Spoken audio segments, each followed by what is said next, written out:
There is a match, mid-range swordcraft build that's focused around Ironwrought Fortress against a very aggressive swordcraft build.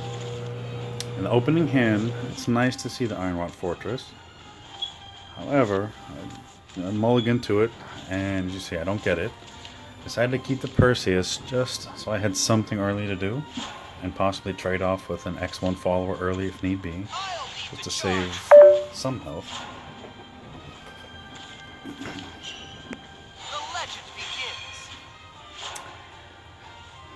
I didn't get the fortress, but as you'll see in this match, it's not required to win. It's still a very good mid-range build, and if it can beat a aggro swordcraft, it can beat most other aggro builds as well. And again, the fortress just puts it over the top.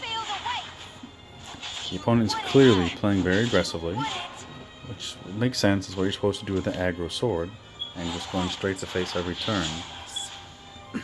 And I had different options on turn 2. However, I felt Latham was the best just to get the 2 bodies out to potentially trade with any other X1 follower, which is what happens here. So I do take some extra damage, but I'll at least be able to trade off. And luckily the opponent kept Perseus alive. I mean, he was going face, which was usually the right thing to do, but Perseus is just so helpful, as here essentially it took down his biggest follower and will stop at least another follower from coming through.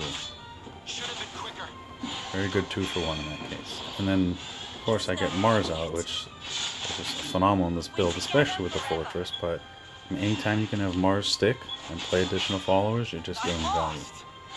So here what I thought he would do, and naturally he would trade, and he puts out a big 5 damage Storm Follower, which the deck has several. It has at least 6, if you include the Dragon Knights playing a Lancelot. So, hoping to keep alive, I play the Siegfried, and instead of evoing the Siegfried and just leaving that at 2 health at the end of the attack, I just decided to take advantage of the Mars buffs, the Clash buff that the other followers had, to take out his Albert. So now at least he needs a pretty big follower to get through my Siegfried, and then he would need another Storm follower, which would just be, near impossible to do with only on turn 6. And again, Mars is still alive, still helpful, which is excellent here for Cecilia. So now I at least have 1 follower on the table that has the Cecilia, both defense buff and the Clash buff, which will be able to easily trade with any other opposing 2-power Storm follower, which is exactly what's going to happen here.